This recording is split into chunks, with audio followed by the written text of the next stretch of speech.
प्यारे बच्चों, रूहान की बर्थडे आने वाली थी। उसकी माँ ने सोचा कि इस बार मैं कुछ स्पेशल बनाऊंगी।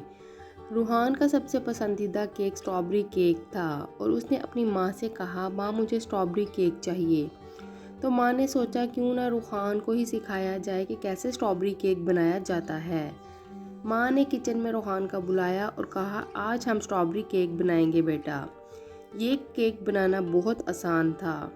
रूहान ने खुशी खुशी हाँ बोला और माँ ने उसे बताया कि स्ट्रॉबेरी केक बनाने के लिए क्या क्या चाहिए। पहले उन दोनों ने स्ट्रॉबेरी प्यूरी बनाई। रूहान ने फ्रेश स्ट्रॉबेरीज ली और माँ ने उन्हें मिक्सचर में ब्लेंड किया। स्ट्रॉबेरी प्यूरी तैयार हो गई। फिर माँ ने रूहान को दिखाया कि केक बैटर कैसे बनाते हैं। उसने एक बोल में बटर और शुगर मिलाया और फिर उसमें एक एग और वनीला एसेंस डाला। रूहान ने सबको ऐसे ही मिक्स किया। अब आया केक का मज़ा। मैदा और बेकिंग पाउडर मिलाने का समय था।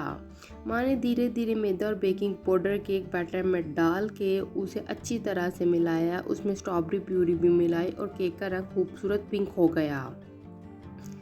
प्यारे बच्चों, माँ ने ओवन गरम कर लिया और केक बैटर को केक टीन में डाला। रूहान ने मैदे को केक टीन के ओवन में रख दिया। अब सिर्फ थोड़ा ही इंतज़ार बाकी था। थोड़ी देर बाद घर में खुशबू फैल गई और रूहान और उसकी माँ ने खुशी खुशी केक की तैयारी की। केक बन गया था। जब केक ठंडा हुआ, माँ ने उस पर व्हिप्ड क्रीम और फ्रेश स्ट्रॉबेरी से उसको सजाया। रूहान को अपने बनाए गए स्ट्रॉबेरी केक पर फख्र था।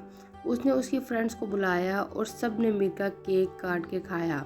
सबको बहुत पसंद आया। रूहान की माँ सबसे प्यारी शेफ़ जो है वो मुकर्रर हुई और इस तरह रूहान ने अपनी माँ से स्ट्रॉबेरी केक बनाना सीख लिया और अपनी बर्थडे को और भी स्पेशल बनाया।